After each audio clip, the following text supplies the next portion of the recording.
Oi, eu sou o Félix e bem-vindo ao meu canal. Eu gostaria de começar o vídeo aqui pedindo desculpas por causa que não teve vídeo aí faz só um pouquinho de tempo, só tiquinho assim, só tiquinho. Eu tava doente e tal, e eu fiz um post na comunidade, eu tava jogando Pokémon Yellow e eu parei de jogar Pokémon Yellow por um tempo porque eu tava com preguiça de jogar. Mas eu juro que foi por alguma causa, Mas tá, hoje o vídeo é sobre a relação dos Pokémons e seus treinadores na vida real. Olha, a relação com dos treinadores com seus Pokémons sempre foi mais explorada nos animes e nos mangás. Nos jogos isso também é explorado, mas é uma escala bem mais curta, bem mais simples. E eu não vejo ninguém falando sobre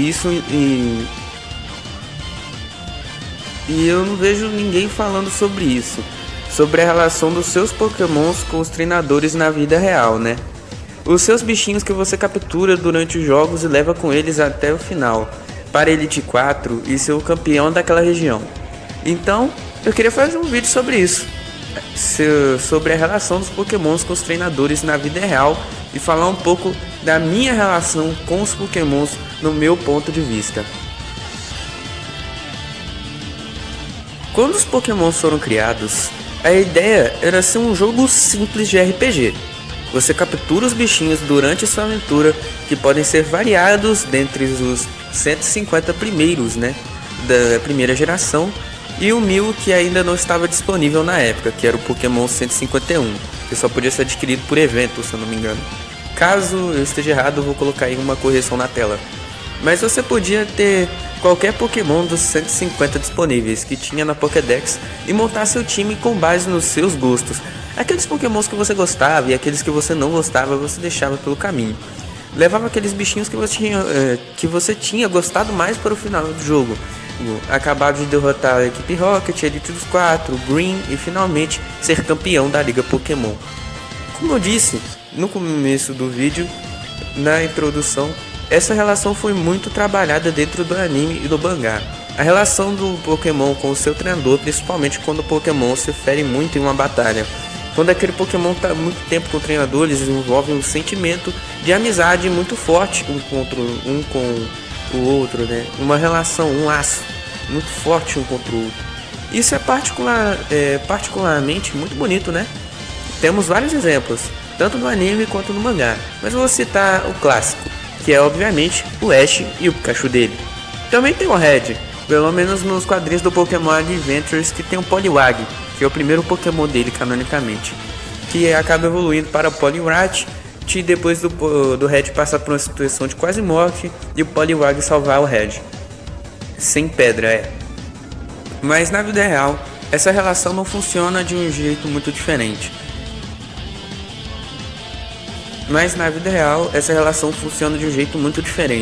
A conexão por muitas vezes criar histórias emocionantes. E não só Pokémon, mas vários outros jogos causam esse sentimento.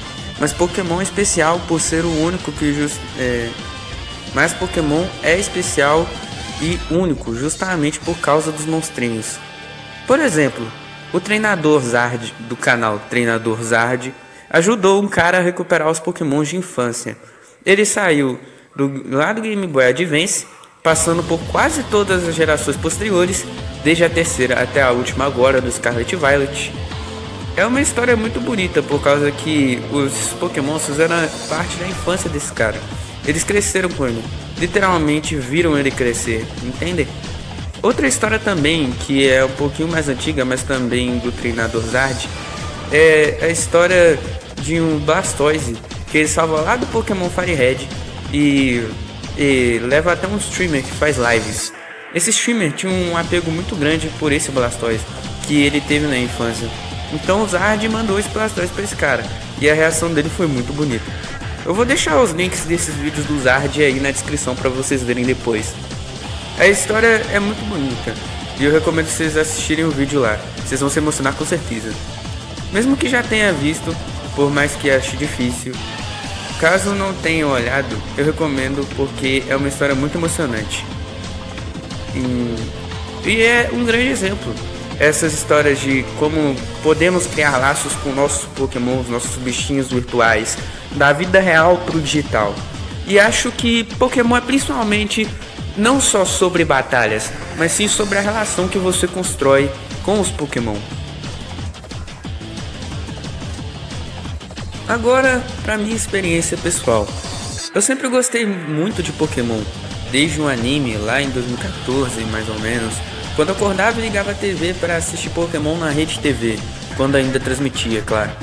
Eu tentava não perder os episódios, mas era muito difícil pra mim, já que eu tinha de dormir cedo, os episódios passavam tarde e às vezes a Rede TV mudava o horário de quando passava os episódios e etc.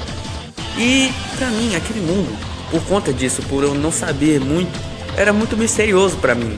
Pokémon, tá, o que é um Pokémon? Ah, são os bichinhos. O que esse mundo faz? Quais são os Pokémons? Eu ficava curioso pra saber. E ainda mais por causa que o Red trocava de parceiro a cada temporada, né?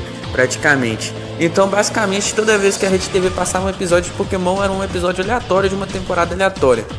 Ou eu que não conseguia pegar a temporada inteira, né?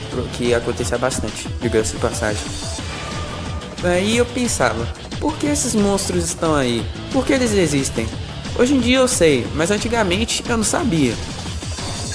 Um dia eu consegui pegar um horário, outro dia eu conseguia ficar até mais tarde para assistir outro episódio, mas nunca conseguia pegar a história completa. Mas hoje em dia, agora depois de adulto, eu finalmente pude jogar e entender por que Pokémon é tão importante, tão memorável, tão querido. Mesmo com seus problemas, com a Nintendo atrapalhando tudo, as pessoas ainda amam essa franquia e tem um carinho muito grande por esses bichinhos. E isso é algo muito lindo de se ver. Eu tenho o meu Blaziken, que eu escolhi como inicial no Pokémon Emerald. E eu levei ele até o final da minha aventura. E ele tá lá, comigo, firme e forte, guardadinho na box. Brincadeira, ele tá na party. Mas um dia, quando eu tiver um Pokémon, um Nintendo Switch e um Pokémon da geração recente, eu vou querer muito trazer meu Blaziken até essa geração. E porque eu dei até nome pra ele, se chama Plínio. E de certa forma, ele vai estar sempre guardado dentro do meu coração. Eu escolhi aquele Pokémon por ser fofo no começo, mas depois eu vi o quão forte ele se tornou. Conforme a jornada foi progredindo, fomos derrotando os treinadores pelo caminho, derrotando a equipe Aqua, o time Magma e finalmente derrotando o Alice no final e virando campeão. E ele, meu Blaziken, esteve ali o tempo todo, sempre em primeiro no time, né? Minha primeira escolha, meu primeiro Pokémon sempre, do começo ao fim. E vai ser sempre um dos meus Pokémon favoritos, independente de quais mais a Game Freak invente para Pokémon. Bom, o vídeo foi isso. Muito obrigado a você que ficou aqui e assistiu até o final. Foi algo mais simples porque eu ainda estou me recuperando, eu fiquei muito doente, muito gripado e esses tempos aí tá sendo muito difícil para mim, tenho ficado muito ocupado, mas finalmente consegui gravar algo, escrever algo depois de ter um bloqueio criativo forte por causa dessa doença que eu peguei. Eu tô sempre tentando ser diferente dos outros youtubers de Pokémon. Quero fazer um conteúdo diferente do habitual, diferente do que já tá manjado, né? Diferente de batalhas de Pokémon, competitivo, explicando golpes, fazendo séries de Pokémon. Eu queria fazer algo mais diferente, explorar outras coisas no universo de Pokémon que não se falam muito. E esse vídeo foi uma dessas coisas que eu queria explorar mais e que não é comentada. Mas e você? Quais suas relações com seus Pokémons? Quais suas histórias? Os Pokémons que você tem uma conexão muito forte? Deixa aí nos comentários que eu vou ler todos. Deixa um like no vídeo e se inscreve no canal para me ajudar a crescer. É de graça, não custa nada e demora apenas 3 segundos. Eu sou o Félix e muito obrigado.